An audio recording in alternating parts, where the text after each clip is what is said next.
Salut à tous les amis, bienvenue dans ce nouveau vlog. Bon, aujourd'hui, j'ai du mal à te cacher mon enthousiasme, encore une fois. Aujourd'hui, on est sur un nouveau vlog qui est encore plus particulier que les autres, puisque celui-ci, pour ne rien te cacher, ça fait quasiment 1 an et demi que j'attends pour te le faire. Pourquoi j'ai attendu 1 an et demi? Je vais te l'expliquer tout de suite, pour la simple et bonne raison. Alors tu le sais, tu ne le sais pas, enfin pour nous les courses reprennent en France, hein, donc à savoir les courses de run, hein, donc ce que je pratique, les courses d'accélération sur des bases de cyclomoteur, si jamais tu es arrivé sur la chaîne il n'y a pas longtemps. Et donc j'attendais le dernier moment pour présenter et surtout révéler mon nouveau châssis, le nouveau bébé qui est sorti de l'atelier. Voilà maintenant quasiment 1 an et demi.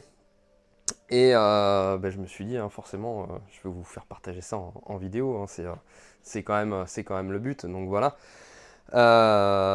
Donc il reste encore un peu de travail sur la machine, et puis donc je vais tâcher de vous faire découvrir tout ça. Allez, déjà, je te montre cette nouvelle machine, mon nouveau bébé. Voilà la petite nouvelle, donc mon nouveau châssis, hein, 90 cm3.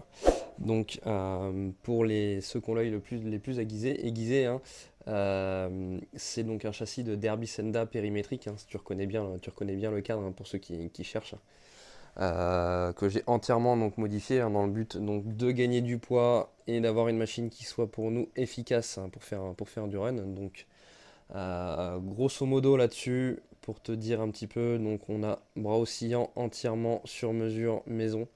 Alors, c'est pas moi qui ai tout fait, hein, pour le coup là-dessus. La base du brossier, c'est un pote à moi qui le fait, et donc moi après je fais les dernières pièces.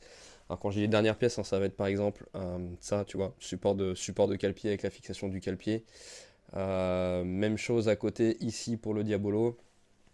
Système de tension de chaîne, donc ici donc avec l'entretoise à l'intérieur, plus la butée ici, etc.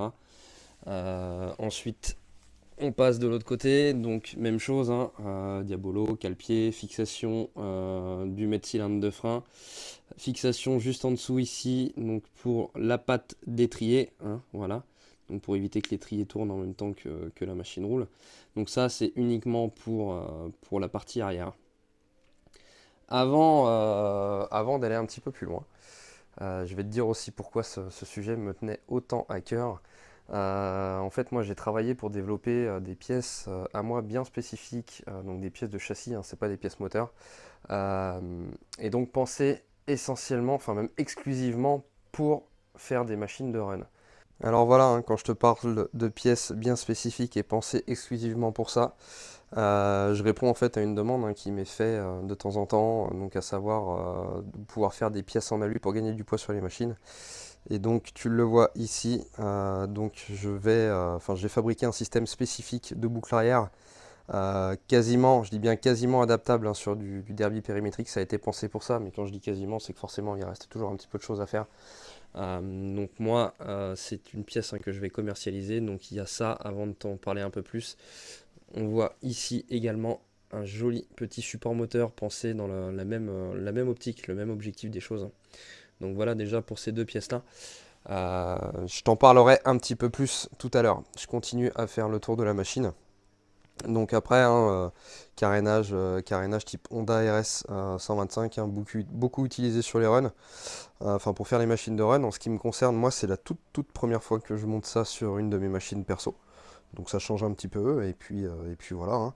Après, comme d'habitude, hein, fourche complète en alu aussi, hein, donc rigide, hein, tu vois, c'est vraiment deux tubes d'alu, toujours dans l'objectif de gagner du poids au maximum. Ensuite, on a donc même chose, hein, au niveau de l'araignée, hein, une araignée complète, faite maison. Enfin voilà, de toute façon, tout est fait maison là-dessus, hein, tu t'en doutes bien, il n'y a pas de choix, il n'existe aucune pièce. Et donc, pour finir, après, hein, le petit réservoir aussi également qui me reste encore à terminer. Pour moi, ça c'était une grande première. J'avais jamais réalisé une pièce comme ça, surtout comme un réservoir, et puis souder de la tôle assez fine comme ça en alu.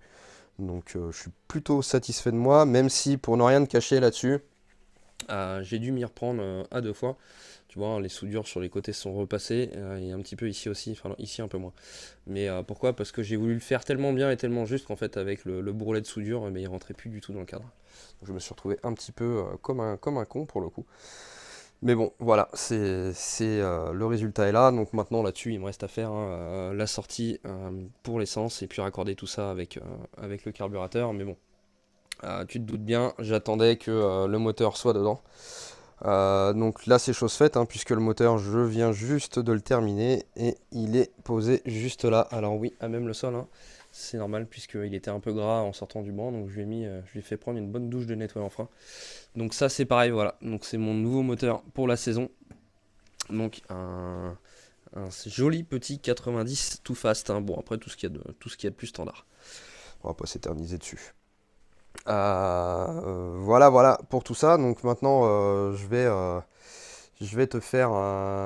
vous faire même partager le montage et la finition de la machine. Il me reste encore énormément de choses à faire, à savoir donc mettre le moteur dedans, faire les conduites de liquide de refroidissement, faire le faisceau électrique, faire tout ce qui est les câbles. Alors bon, ils sont déjà plus ou moins dessus, mes câbles d'accélérateur, câbles d'embrayage, les raccorder, les ajuster, voire les remplacer au besoin, parce que ça c'est des pièces qui ont été récupérées sur mon ancien châssis en 90. Faire la tringlerie de sélection de vitesse, faire la chaîne, je sais plus, je l'ai peut-être déjà dit. Raccorder, enfin trouver un emplacement pour la batterie, et puis voilà, ce sera déjà pas mal. Ainsi fixation aussi, fixation pour le pot d'échappement aussi. Donc tu vois, pas mal de petites choses, hein, qui paraissent bénignes mais qui vont prendre encore pas mal de temps. Au moment où je tourne cette vidéo, on est à une semaine de la course, hein. On est vendredi 25 si je dis pas de bêtises. Je sais que là j'ai encore au moins 2-3 jours de boulot pour finir la machine comme il faut et surtout comme je l'aime. Donc voilà, hein, tu l'auras compris, une machine que j'ai vraiment adoré réaliser. Enfin voilà, c'était vraiment chouette. À chaque fois, c'est quelque chose que je kiffe. Et puis en plus, bon, moi je suis quand même vraiment content de vous partager ça parce que ça vous montre aussi que je sais faire autre chose que simplement des moteurs. Donc voilà, je suis vraiment content de vous montrer ça et de vous partager un petit peu tout ça. Et puis bah maintenant, bon, bah, faut se lancer, hein, parce que là ça fait beaucoup de blabla. J'ai pas trop l'habitude de faire autant de blabla que ça dans mes vidéos quand même. Donc bon bah là j'enlève le carénage avant, je vais jeter le moteur dans le châssis et puis ensuite il va falloir s'attaquer à faire tout ce qui reste à faire.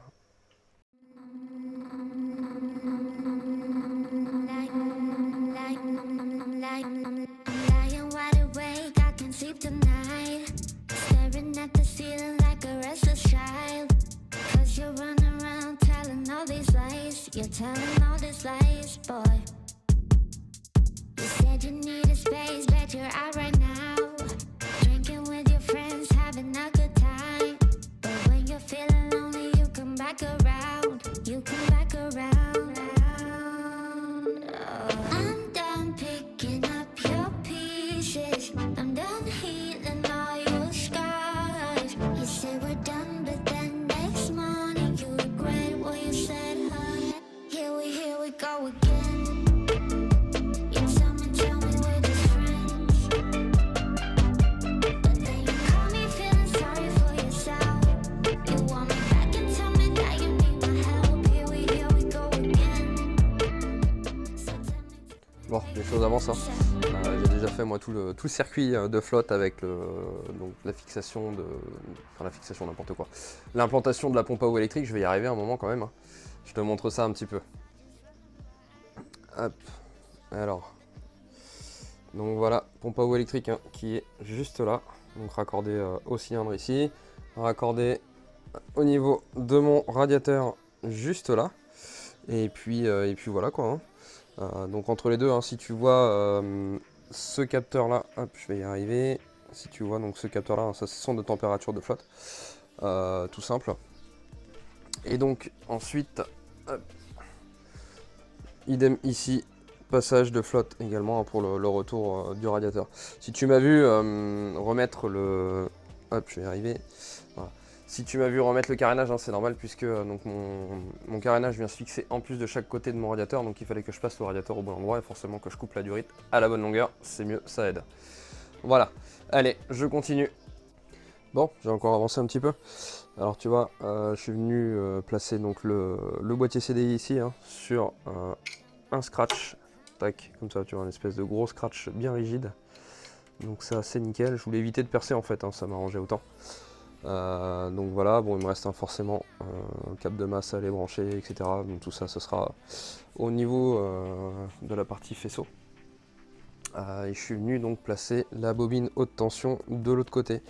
Donc juste là, hein, tu vois, ça passe vraiment crème, c'est nickel. Et puis en plus monté sur silent block. Très important hein, pour une bobine, même pour normalement pour un boîtier CDI, il faudrait le faire, mais bon.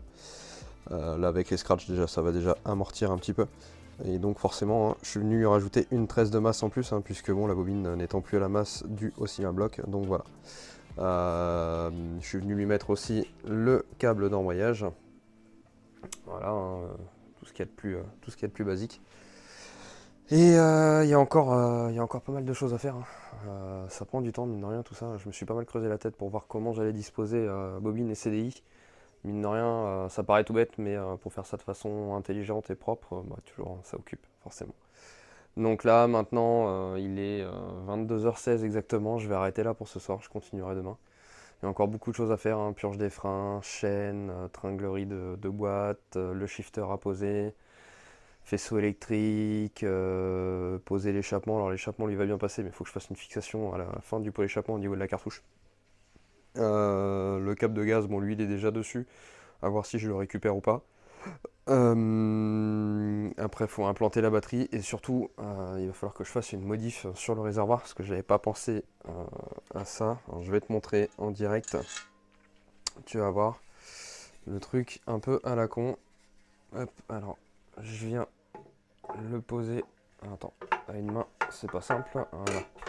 Bon en gros tu vois il est à sa place et le truc auquel j'avais pas pensé du tout, si ça veut bien se mettre dans le bon sens, voilà. Tu vois là en fait il vient poser sur mon antiparasite et ma bougie. Donc il va falloir que je vais certainement le raccourcir un petit peu à ce niveau là. Et puis en plus je vais lui faire un plat sur le bas, voilà. Heureusement que je l'avais pas terminé, je me suis dit au cas où, bah tu vois, j'ai bien fait. Comme quoi, hein, des fois les au cas où, c'est pas mal. Enfin voilà, allez, je continuerai demain. Bon, j'ai déjà préparé, comment dire, ma pièce à ressouder dessus, hein. Tu vois, j'ai coupé un bout de tôle d'alu tout neuf. Et puis, bah, je vais te montrer ça, hein, du coup. Hop. Donc, voilà. Donc l'intérieur du réservoir, hein. Tout ce qu'il y a de plus bête, hein. Tu vois, avec le tube à l'intérieur qui me permet de faire la fixation. Là, en fait, je viens poser une vis à travers et puis je vais me visser en dessous dans un support. Et donc, j'ai prédécoupé cette tôle là qui va venir, hop, grosso modo comme ça. Et là maintenant bah, je vais m'apprêter à souder tout ça, en espérant que je ne fais pas des soudures trop grosses pour que le réservoir continue à rentrer dans le châssis. Allez, c'est parti.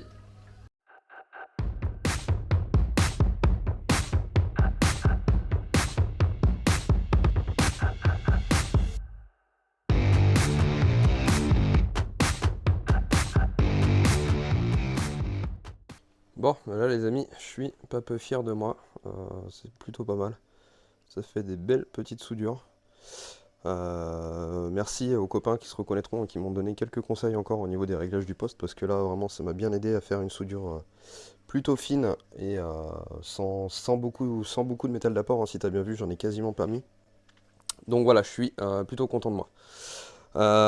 Maintenant, il va falloir que j'usine une petite pièce pour venir mettre ce bouchon là, pas ce bouchon, n'importe quoi, ce robinet de réservoir ici.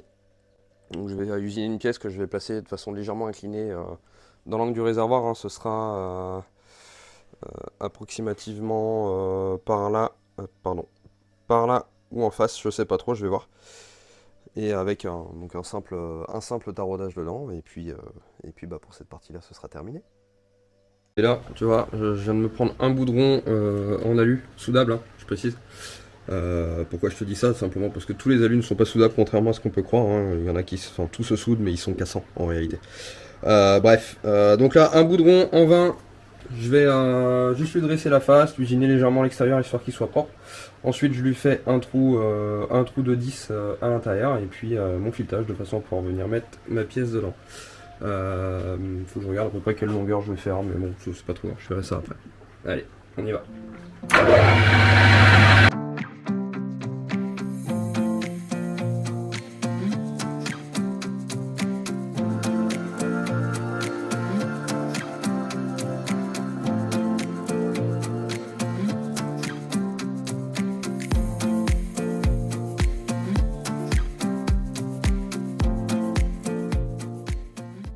Bon, après moult galères, je m'en suis quand même sorti. Je te montre pourquoi. J'ai dû refaire la pièce où je l'ai posée. Là, j'ai dû refaire la pièce que j'ai fait la première fois. Parce que je suis parti comme un bœuf en fait à souder avec un peu trop d'intensité. Et forcément, j'ai fait fondre le filetage à l'intérieur. Ouais, bon. Les aléas du direct, comme on dit. Hein, tu vois, voilà, à l'intérieur. Donc là, bon, j'aurais pu essayer de rattraper ça, mais j'ai même pas cherché à comprendre. C'était vraiment sur le premier point. Donc j'ai dit, c'est pas la peine. On arrête par là. Enfin voilà. Donc du coup, comme je te disais, j'ai refait la pièce. Je te montre ça. Et donc là, cette fois, enfin, c'est en place. Bon, là, j'ai dû faire une bousée parce que j'avais un gros trou à ce niveau-là, donc j'ai chargé. Et puis voilà quoi. Donc là, maintenant, plutôt content puisque... alors attends, hop, je suis désolé. Voilà, à une main, c'est pas simple. Alors, hop. Donc là, hein, tu vois, le robinet il passe pile poil sur le côté comme je voulais. Hein, ça passe un peu au chausse-pied, mais ça passe. Donc voilà, c'est le principal. Et puis surtout la sortie d'essence c'est déjà bien dirigé pour aller vers le carbu hein, qui viendra juste là. Allez, je continue. Ça a encore pas mal avancé tout ça. Je te montre un petit peu. J'ai fait toute la tringlerie de sélection ici, donc avec ce que tu vois ici le capteur, hein, ça c'est pour le shifter. Donc voilà, hein, tout ça monté sur rotule, etc. Bien sûr, hein, histoire d'avoir le moins de jeu possible dans le sélecteur. Donc là, il n'y a pas du tout de jeu, hormis le jeu de fonctionnement ici. Donc c'est pas trop mal, c'est nickel. Voilà, faut que je trouve encore un emplacement pour mettre la batterie, hein, les petites batteries lipo qu'on utilise sur nos machines. Le carbu avec son filtre à air qui est passé aussi. Du rythme d'essence, hein, tu vois, sur le côté là, avec le petit filtre à essence, etc. Donc au passage, hein, pareil, hein, donc le passage du câble pour le shifter hein, que j'ai ramené jusque là, avec son branchement qui est là. Je pense que le boîtier du shifter, je vais essayer de venir le mettre par ici à mon avis, il va être pas mal. Monté de la même façon que le boîtier CDI ici, hein, sur du scratch, ce sera nickel.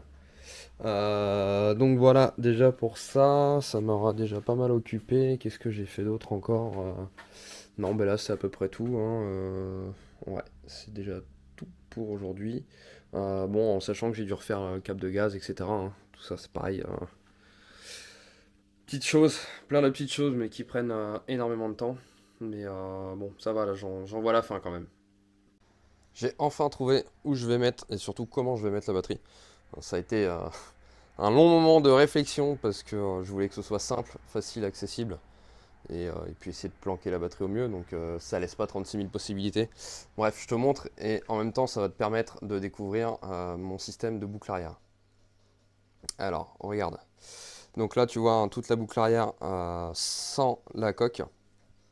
Alors attention, hein, c'est une boucle qui, quand je vais la commercialiser, sera commercialisée sans support, sans fixation de coque. Hein. Pourquoi? Parce que tout simplement, il existe tellement de coques arrière différentes que je ne peux pas faire un système adaptable à toutes les coques.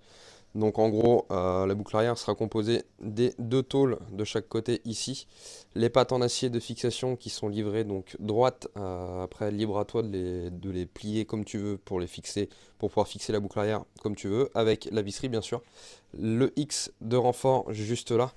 Je vais essayer de te le montrer un peu mieux, hein, tu vois un peu ce que ça donne. Une belle petite pièce, hein, taille et masse. Donc voilà, et donc le renfort qui va de chaque côté ici, hein. Tout le reste, tout ça, ça et ça, hein, c'est vraiment particulier à ma coque arrière. Du coup, pour en revenir à cette fameuse batterie, hein, donc voilà le type de batterie que j'utilise. Donc j'ai simplement, tu vois, j'ai fait un petit trou de chaque côté ici dans mes renforts. La batterie, je viens la glisser là. Donc je te montre, hop, juste comme ceci. Et donc à ce niveau-là, ici où tu vois mon doigt, enfin en dessous, hein, je vais venir souder un petit bout de tôle d'alu de chaque côté avec un scratch comme j'ai utilisé ici, tu vois, pour fixer donc le comment dire, boîtier CDI, etc. Et même le shifter d'ailleurs que j'ai fixé, enfin le boîtier du shifter, je vais pouvoir te montrer. Et comme ça, ce sera facile et je suis sûr qu'elle sera bien maintenue. Pour en revenir à ce que je te disais tout de suite, donc le shifter, tu vois, hein, le boîtier, je suis venu le mettre là. Sur scratch, hein, comme je te disais, alors c'est du scratch qui tient pas mal, tu vois. Assez rigide, c'est ça qui est cool. Donc voilà. Je vais essayer de le remettre à une main. Là, voilà, tac. Donc voilà pour ces choses-là, hein. Pour en revenir également sur les supports moteurs avant. Donc là, hein, même topo que pour l'arrière. Donc tu as les deux tôles de chaque côté, les entretoises moteurs, hein, qui vont derrière. Les 4 petites pattes acier de fixation à venir souder sur le cadre, la visserie. Et puis voilà. Donc ce sera prêt à monter pour toi. Quasi prêt à monter du moins. Voilà, bon, c'était l'idée de base en tout cas. Bon, je suis désolé, hein, je te montre ça comme ça, tu vois. Juste là, hein, ça y est, je suis venu souder le bout de tôle, j'ai mis le bout de scratch. J'ai fait la même chose juste ici sur la batterie, hein, et donc je vais faire l'essai en direct avec toi. Normalement, la batterie doit aller toute seule. Là, elle a l'air d'aller. Je regarde quand même. Tac, voilà. Après, j'ai plus qu'à enquiller mes 2 câbles ici. Et puis maintenant, je peux enfin me lancer pour faire le faisceau électrique. Je te montre, vu de derrière, j'ai l'avantage d'avoir un trou dans le cul de la coque. Tu vois à l'intérieur, hein, voilà, tu vois la batterie comme elle est placée. Donc là, bon, clairement pour moi c'est top. C'est bien, on la voit pas du tout, on verra à peine les câbles, donc c'est nickel. Maintenant, je peux enfin me lancer dans le faisceau électrique. C'était le plus long et pour certains c'est le plus chiant. Moi j'aime bien faire ça, donc c'est plutôt cool. Allez, c'est parti. Ça y est les amis, j'ai fini le faisceau électrique, enfin. Bon, c'est quelque chose que j'aime faire, mais c'est un sacré passe-temps quand même pour faire quelque chose de propre. Alors tu le vois, hein, tout part de là, la batterie en dessous, la selle ici. Il me reste que ça à finir, hein. J'attends juste le connecteur qui va pile poil dedans pour pouvoir souder ça dessus et que ce soit nickel. Bien sûr après je recoupe le fil. Donc là tu vois mes 2 câbles d'alimentation principaux sont ici, bien attachés proprement avec mes petits trucs adhésifs là, ça c'est nickel. Ensuite ça passe bien sous le cadre de l'autre côté. Tu vois, juste là, ça monte sous le cadre tout le long, ça vient ici. Donc à partir de là, j'ai tous mes branchements au niveau pompe à eau, etc.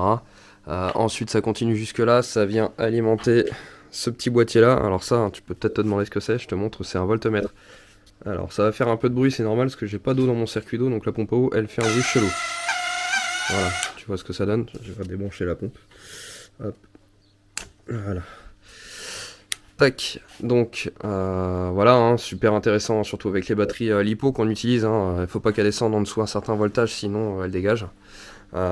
Ici, donc ça c'est le câblage qui n'a rien à voir avec la batterie, c'est uniquement pour le compteur, hein, donc ces deux câbles là, il y en a un qui est relié ici directement, tu vois, sur la bobine, ça c'est pour la prise de régime moteur. Et ensuite donc j'ai mes 2 autres câbles qui viennent là, donc celui-ci pour température d'eau et celui-ci vient brancher directement sur la sonde de température d'échappement. Forcément pour le moment il n'est pas branché puisque l'échappement n'est pas dessus.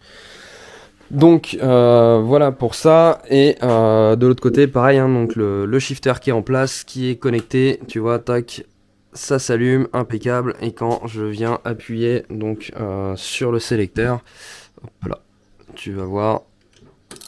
Voilà, tout de suite, il y fait bien son déclenchement. Donc là, pour ça, c'est impeccable. Maintenant, il faut que je continue encore, hein. Il n'y a plus grand chose à faire, donc c'est cool, c'est bientôt la fin.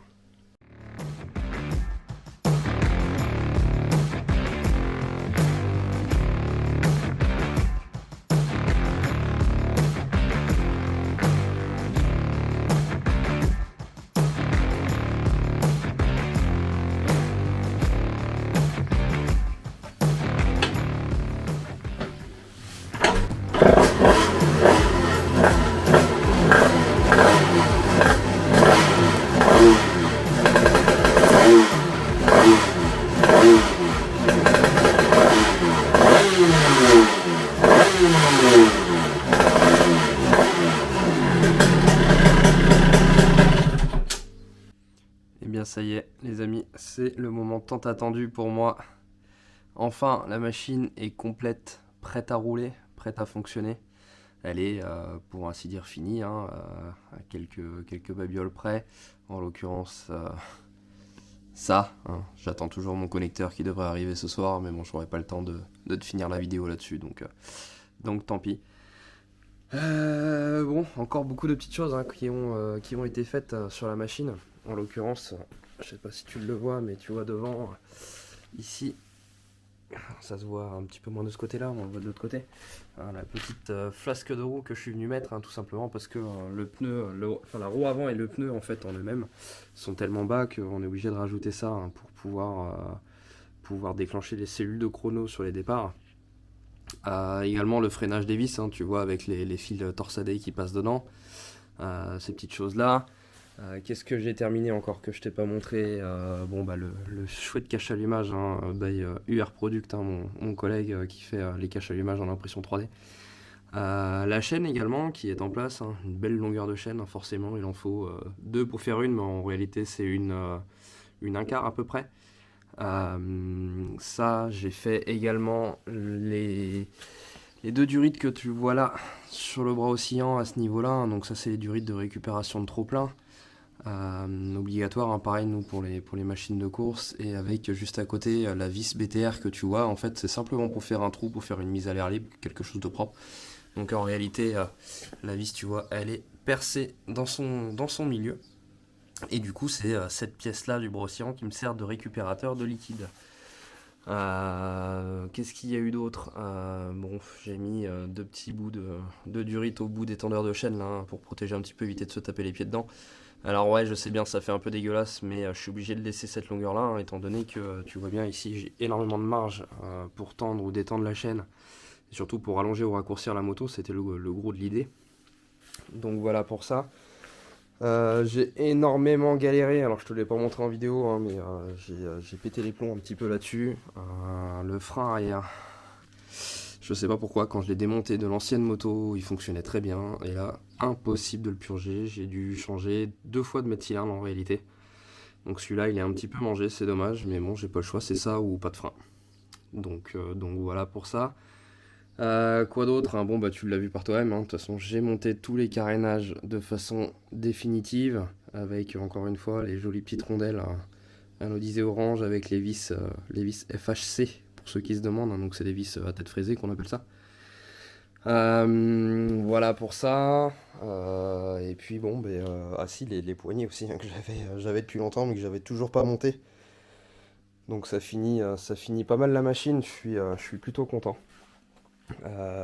Et bien sûr aussi, pareil, hein, la mousse de sel, la fameuse mousse de sel, celle que j'ai eu tant de mal à trouver et que j'ai trouvée chez LDC Productions en Belgique. Hein. Une personne très très sympathique qui m'en a fait deux du coup, parce que j'en ai une pour celle-ci et une pour mon 80. Et c'est également lui aussi qui m'a fait les carénages de ma machine de piste. Donc elle n'est pas encore faite, hein, la machine de piste, c'est pour aller tourner en rond sur les circuits. Mais bon, voilà, je vous en dirai un peu plus en temps et en heure quand je serai dessus. Ce pour le moment, c'est vraiment le temps qui me manque pour la faire. Donc voilà, je suis vraiment content. C'est des heures et des heures de travail passées, des mois de travail. Je dirais pas à suivre, bien sûr, hein, mais à coup de quelques heures par-ci, quelques heures par-là pour essayer d'avancer. Et puis une grosse pause entre-temps du fait du Covid l'année dernière surtout. Hein. Mais bon, c'est comme ça, c'est le jeu comme on dit, hein. Faut faire avec. Donc c'est une machine qui m'aura demandé à vue de nez comme ça, je dirais environ 200-250 heures de travail pour en arriver là. C'est plutôt pas mal, ça fait quelques heures quand même. Hein. Bon, tu t'en doutes bien, c'est beaucoup de petites adaptations, beaucoup de petites pièces à usiner, beaucoup de soudure. Énormément de réflexion aussi, hein. C'est vrai que pour ça, bon, bah, y a pas trop le choix. Des fois, il faut prendre le temps de se creuser la tête, tu vois, comme d'avoir des belles entretoises de roue, comme tu peux le voir ici. Tu vois, l'entretoise qui est toute conique. Bon, bah, c'est un détail, hein, mais ça a son importance pour avoir une bonne portée, enfin, un roulement qui appuie bien proprement sur le bras. C'est hyper important de faire ce genre de choses. Donc ça rajoute un petit peu de poids sur la machine, mais bon, tant pis. Il faut faire avec. Je préfère avoir une roue qui travaillent bien dans le bon sens, comme mine de rien, on leur fait passer énormément de chevaux dedans de façon très intense, surtout sur les départs, donc voilà, il faut pas plaisanter avec ça. Et puis voilà, hein, je pense que j'ai fait à peu près le tour de tout. Bon, bah forcément, hein, comme d'hab, l'échappement KRM. D'ailleurs, si j'ai eu le patron de chez KRM dans la journée au téléphone là, et il m'envoie une belle cartouche anodisée orange KRM qui ira très très bien sur la moto. Ce sera du plus bel effet. Donc d'avance, merci à toi Mathieu, même si je pourrais pas la montrer dans cette vidéo-là, je suis désolé, mais bon. En attendant, je sais que le colis est déjà à la poste, donc c'est vraiment cool. Bon, le carter d'embrayage, il mériterait un petit coup de belle gomme quand même, celui-là, hein. Ça, c'était un ami qui m'avait fait ça à l'époque, la gravure comme ça dans l'aluminium. C'est pareil, c'était une belle réalisation, tu vois, c'est même marqué encore MXSGP hein, qui est dessous. C'est à l'époque où je roulais donc avec le MXS forcément. Et puis voilà, donc encore une fois, très content du résultat. C'est vraiment propre comme j'aime. Même encore un peu plus que d'habitude, je pense que j'ai poussé le vis encore un peu plus loin, tu vois, comme petit détail à la con, hein. Mais si tu le vois juste là, tu vois la fixation des câbles pour éviter qu'ils frottent. Bon bah je vais essayer de te montrer ça mieux que ça. Hop, là, tu vois, c'est juste un bout de durite passé dans des riselants. Ça fait propre, ça maintient comme il faut quelque chose. Donc là en l'occurrence mes câbles, et puis surtout ça évite qu'ils frottent.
Bon, mais voilà les amis, on arrive au terme de ce vlog.